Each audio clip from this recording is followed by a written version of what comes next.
ರಾಜ್ಯದಲ್ಲಿ ಮುಂದಿನ 4 ದಿನ ಸೈಕ್ಲೋನ್ ಭೀತಿ ಎದುರಾಗಲಿದೆ. ಬೆಂಗಳೂರಲ್ಲಿ ಇನ್ನೂ 2 ದಿನ ಮೋಡ ಕವಿದ ವಾತಾವರಣ ಮುಂದುವರಿಯಲಿದೆ.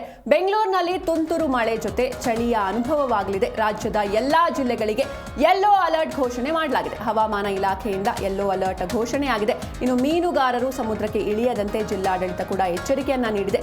ರಾಜ್ಯದಲ್ಲಿ ಮುಂದಿನ 4 ದಿನ ಸೈಕ್ಲೋನ್ ಭೀತಿ ಎದುರಾಗಿರುವಂತದ್ದು. ಇನ್ನು ಬೆಂಗಳೂರಿನಲ್ಲೂ ಕೂಡ ಇನ್ನೂ 2 ದಿನ ಮೋಡ ಕವಿದ ವಾತಾವರಣ ಇರುತ್ತೆ.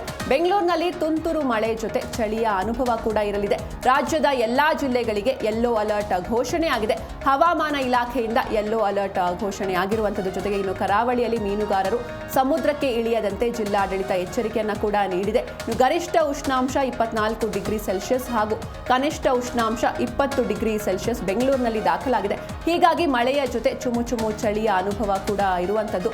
ದಕ್ಷಿಣ ಕನ್ನಡ, ಉತ್ತರ ಕನ್ನಡ, ಉಡುಪಿ, ಬೀದರ್, ಬೆಳಗಾವಿ, ವಿಜಯಪುರ, ಶಿವಮೊಗ್ಗ, ಕೊಡಗು, ಚಿಕ್ಕಮಗಳೂರು, ರಾಯಚೂರು ಸೇರಿದಂತೆ ಹಲವು ಜಿಲ್ಲೆಗಳಲ್ಲಿ ಭಾರೀ ಮಳೆಯಾಗುವಂತಹ ಸಾಧ್ಯತೆ ಕೂಡ ಇದೆ.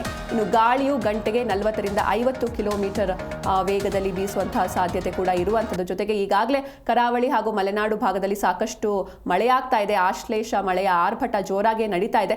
ಜೊತೆಗೆ ಇನ್ನೂ 4 ದಿನ ಸೈಕ್ಲೋನ್ ಭೀತಿ ಕೂಡ ಎದುರಾಗಲಿದೆ ಎನ್ನುವಂತಹ ಮಾಹಿತಿಯನ್ನು ಹವಾಮಾನ ಇಲಾಖೆ ನೀಡಿದೆ. ಹೀಗಾಗಿ ಹವಾಮಾನ ಇಲಾಖೆಯಿಂದ ಎಲ್ಲಾ ಜಿಲ್ಲೆಗಳಿಗೂ ಕೂಡ ರಾಜ್ಯದ ಎಲ್ಲಾ ಜಿಲ್ಲೆಗಳಿಗೆ ಯೆಲ್ಲೋ ಅಲರ್ಟ್ ಘೋಷಣೆಯಾಗಿದೆ.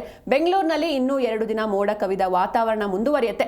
ತುಂತುರು ಮಳೆ ಜೊತೆ ಚಳಿಯ ಅನುಭವ ಇರಲಿದೆ. ಬೆಂಗಳೂರಿನಲ್ಲಿ ಮೀನುಗಾರರು ಸಮುದ್ರಕ್ಕೆ ಇಳಿಯದಂತೆ ಜಿಲ್ಲಾಡಳಿತ ಕೂಡ ಎಚ್ಚರಿಕೆಯನ್ನು ನೀಡಿದೆ ಕರಾವಳಿ ಭಾಗದಲ್ಲಿ.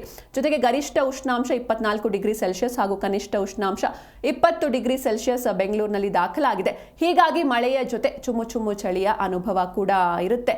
ದಕ್ಷಿಣ ಕನ್ನಡ, ಉತ್ತರ ಕನ್ನಡ, ಉಡುಪಿ, ಬೀದರ್, ಬೆಳಗಾವಿ, ವಿಜಯಪುರ, ಶಿವಮೊಗ್ಗ, ಕೊಡಗು, ಚಿಕ್ಕಮಗಳೂರು, ರಾಯಚೂರು ಸೇರಿದಂತೆ ಹಲವು ಜಿಲ್ಲೆಗಳಲ್ಲಿ ಭಾರೀ ಮಳೆಯಾಗುವಂತಹ ಸಾಧ್ಯತೆ ಇದೆ. ಇನ್ನು 4 ದಿನ ತೀವ್ರವಾದಂತಹ ಮಳೆ ಸುರಿಯುವಂತಹ ಸಾಧ್ಯತೆ ಇದೆ ಅಂತ ಹವಾಮಾನ ಇಲಾಖೆ ಎಚ್ಚರಿಕೆಯನ್ನು ನೀಡಿದೆ.